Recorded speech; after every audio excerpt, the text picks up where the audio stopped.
বলার চেষ্টা করা হচ্ছে এটা কেবলমাত্র একটা সংসদ নির্বাচন, এটা কেবল ক্ষমতা বদলের নির্বাচন। এটা ক্ষমতা বদলের নির্বাচন না, এটা বাংলাদেশ বদলের নির্বাচন।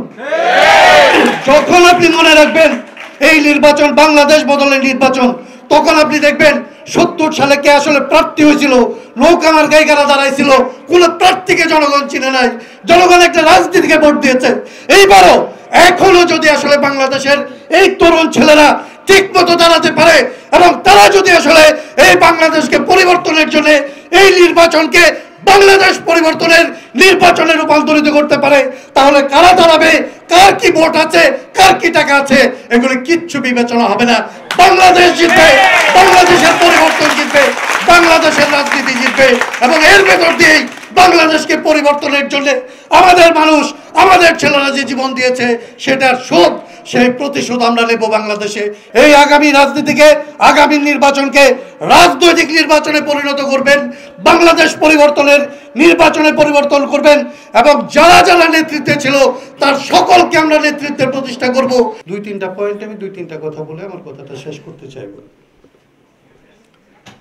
প্রথমত যে আয়োজনের শিরোনাম, এটা নিয়ে আসলে আরিফিন বলছেন যে এখানে আরও যদি লম্বা করা হয়তো শিরোনামটা, তাইলে আসলে খুব ভালো লাগতো না। কিন্তু এটার আসলে আরিফিনের বক্তৃতার মধ্যে আমরা বুঝছি যে প্রশ্নটা হইতে পারত যে জনতা না ক্ষমতা, নাকি জনতার ক্ষমতা। আসলে যেটা প্রস্তাব করার চেষ্টা করা হয়েছে এটা তো জনতার ক্ষমতা, কারণ এইখানে একটা বাইনারি তৈরি করার অনেক সময় চেষ্টা করা হয়, এরকম একটা ধারণা তৈরি করার চেষ্টা করা হয় যে যারা ভালো মানুষ তাদের আসলে ক্ষমতার জন্য রাজনীতি করে না, তারা ক্ষমতায় যেতে চায় না। এইটা আসলে রাজনীতি দেখে, রাজনীতির ক্ষমতায় অংশ নেওয়া থেকে আসলে ভালো মানুষদের অনেকাংশে বিরত করার এক ধরনের একটা হাতিয়ার হিসেবে কাজ করে। আর যারা আসলে ক্ষমতার জন্য রাজনীতি করে তাদেরকে একচেটিয়া একটা অ্যাক্সেস দেওয়ার একটা অবস্থা তৈরি হয়।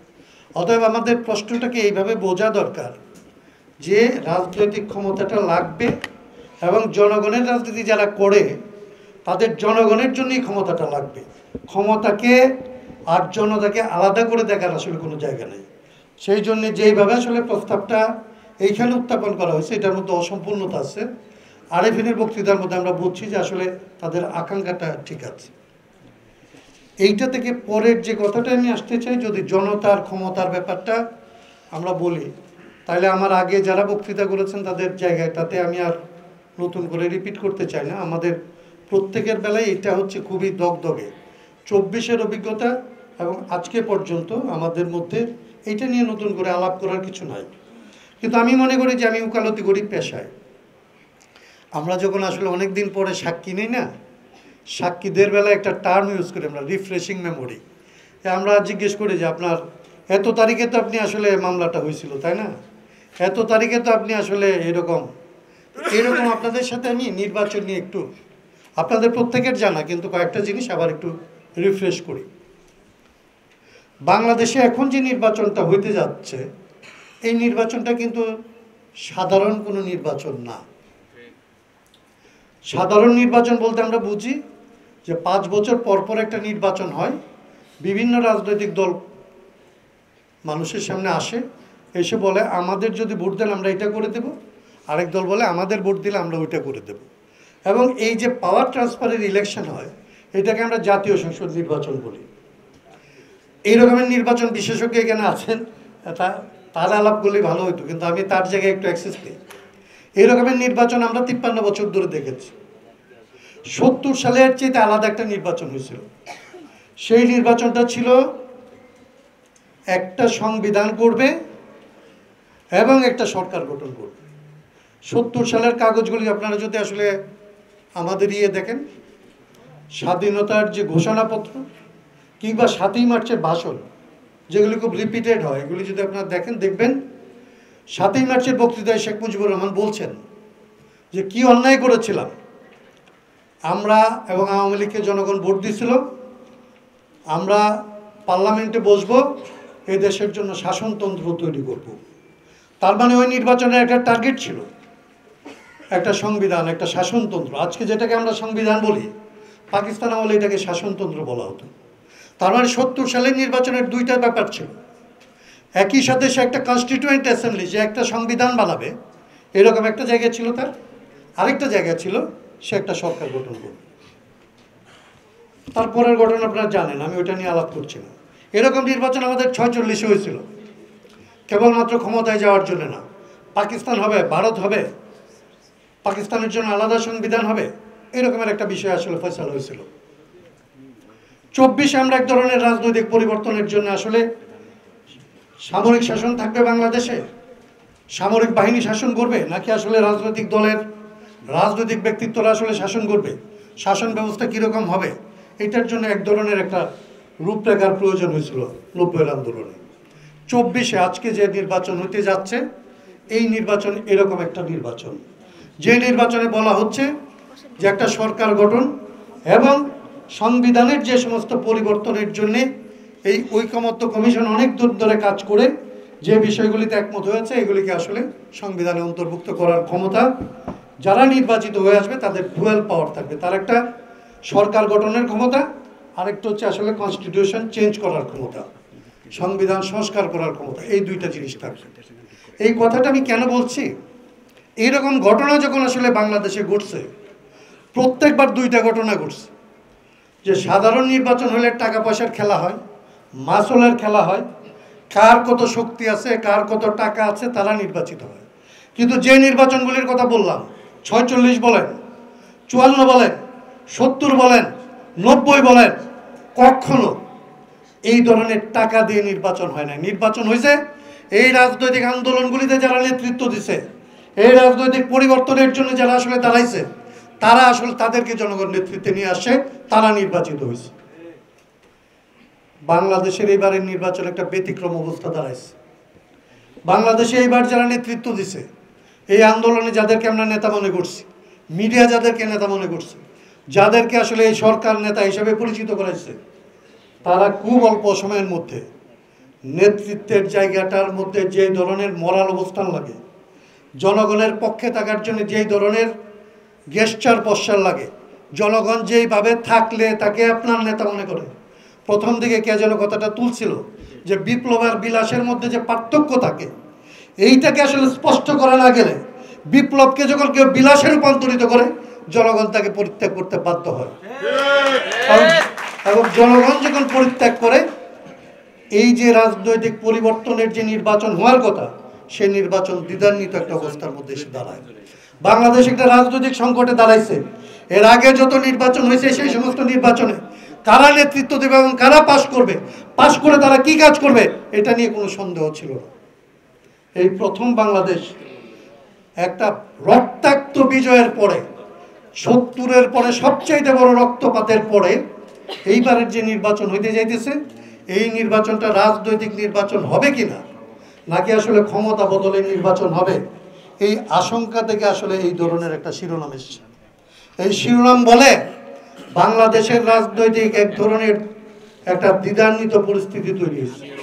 এই পরিস্থিতি তৈরি হওয়ার আরেকটা কারণ বলে আমি আমার কথাটা শেষ করব। এই পরিস্থিতি তৈরি হয় কখন? আমাদের এখানে আরেকটা ঘটনা আছে, আপনারা জানবেন। এইবার এটা আগে শুরু হয়েছে, অন্যান্য সময় পরে হয়।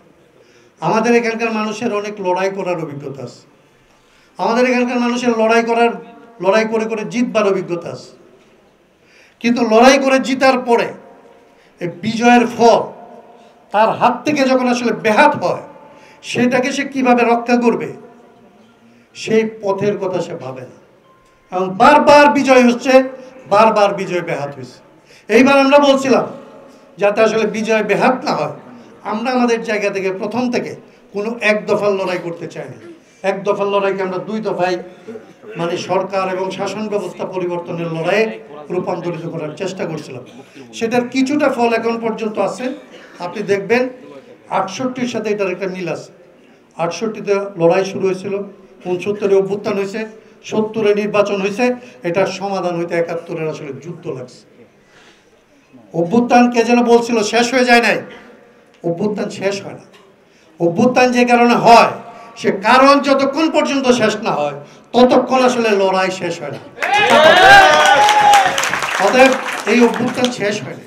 এই অভ্যুত্থান নির্বাচনের ভেতর দিয়ে যাইতে পারে, রাজপথের ভেতর দিয়ে যাইতে পারে, অন্য কিছু হতে পারে, কিন্তু যে জন্য মানুষ জীবন দিছে, যে জন্য মানুষ আসলে রাজপথে লড়ছে, সে অধিকার আদায় করার আগে এই লড়াইয়ের এই পর্ব শেষ হবে না। আপনাদের দায়িত্ব, আমাদের দায়িত্ব এই লড়াইকে, যে কারণে আসলে লড়াই হয়েছে সেই কারণের সমাধান করা। সেই কারণের সমাধান করার জন্য আমি যেটা বলতে চাই, একটা পথ হচ্ছে, কেবল একটা কথা বলি, যারা এস্টাবলিশমেন্ট, যারা আসলে বিজয় ব্যাহত করার কাজ করে, যারা বিজয় ব্যাহত করার জন্য পরিকল্পিতভাবে নামে, তারা এই সমস্ত আন্দোলনের উপরে দুইটা জিনিস করে। আপনি দেখবেন ৭১ থেকে আজকে পর্যন্ত দেখবেন আন্দোলনে কি করে, আন্দোলনের নেতা বানায়, সেই নেতাকে পরে একক নেতা বানায়, এবং একক নেতাকে চেষ্টা করে হয় প্রলুব্ধ করে, প্ররোচিত করে, তার চরিত্র হনন করে, তাকে ক্ষমতাশালী করে, তাকে লোভী করে, না পারলে তাকে অ্যাসাসিনেট করে, তাকে শেষ করে দেয়। আন্দোলনের নেতৃত্বকে যখন এক জায়গায় আনা যায়, তার যদি চরিত্র নষ্ট করা যায়, তখন এমনভাবে বলা যায় এই আন্দোলনটাই খারাপ ছিল, এই আন্দোলনটার দরকারই ছিল না, এই আন্দোলনটা অকারণে হয়েছে, এরা ষড়যন্ত্রমূলকভাবে আমাদেরকে আন্দোলনে নিয়ে গেছে। সেই জন্যে এই আন্দোলনের, এরা যেরকম বলে যে আন্দোলনের 18 কোটি মানুষ নেতা, সেইটা না হইল, এই আন্দোলনের যে অনেক নেতা ছিল সেইটার কারণেই তো এটা গণ অভ্যুত্থান। আন্দোলনে একক নেতা থাকলে তো বিপ্লব হইতো, কোনো একটা পার্টি করতো, কোনো একটা পার্টির নেতৃত্ব হইতো, কোনো একটা পার্টি তারপরে ক্ষমতা নিয়ে ডিক্রি জারি করত। সেটা যে হয় নাই, তার মানে হচ্ছে এই আন্দোলনের অনেক শরিক ছিল, এই আন্দোলনের অনেক নেতৃত্ব ছিল। যাত্রাবাড়ির নেতাদের আমরা মনে রাখছি, উত্তরার নেতাদের আমরা মনে রাখছি, বাংলাদেশের ছেলেরাও যে নেতৃত্ব দিচ্ছে এটাকে আমরা মনে রাখছি, এই গঠনতন্ত্র আন্দোলন বাংলাদেশ করে এদের মনে রাখছি, জুলাই চেতনা করে তাদের মনে রাখছি। কিন্তু এদেরকে মনে রাখলে যেটা হয়, আন্দোলনে হতাশা তৈরি করা কঠিন হয়।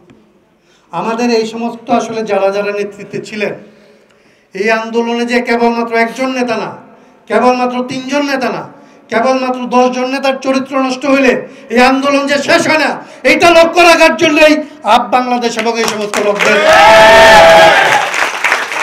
আমাদের আন্দোলনের অন্যান্য নেতাদেরকে রক্ষা করতে হবে। এই আন্দোলনে যারা অংশ নিছে তাদের সবার নেতৃত্ব যখন আমরা স্বীকার করব, তখন দেখব কোথায় কোথায় চরিত্র হনন হয়, তা দিয়ে আন্দোলনের চরিত্র হনন হয় না। এবং আন্দোলনের যদি চরিত্র হনন না হয়, আন্দোলনের আশা শেষ হবে না, আন্দোলনের কর্তব্য শেষ হবে না, আন্দোলন শেষ হবে না, নেতৃত্বেরও কোনো অভাব ঘটবে না। বাংলাদেশ, এই কথাটা বলে কথাটা শেষ করতে চাই, যারা এস্টাবলিশমেন্টের পক্ষে যারা, তারা যেরকম আমাদের নেতৃত্বের লোভ দেখাইছে, চরিত্র নষ্ট করছে, প্রশংসা করছে, একক করে দিয়ে তাদেরকে শেষ করে দিয়ে বাংলাদেশকে যেরকম তারা শেষ করতে চাইছে, আরেকটা পথে বাংলাদেশকে শেষ করতে চাইছে। সেইটার সম্পর্কে আমি বলি, এই নির্বাচনের চরিত্রকে শেষ করার চেষ্টা করা হচ্ছে, বলার চেষ্টা করা হচ্ছে এটা কেবলমাত্র একটা সংসদ নির্বাচন, এটা কেবল ক্ষমতা বদলের নির্বাচন। এটা ক্ষমতা বদলের নির্বাচন না, এটা বাংলাদেশ বদলের নির্বাচন।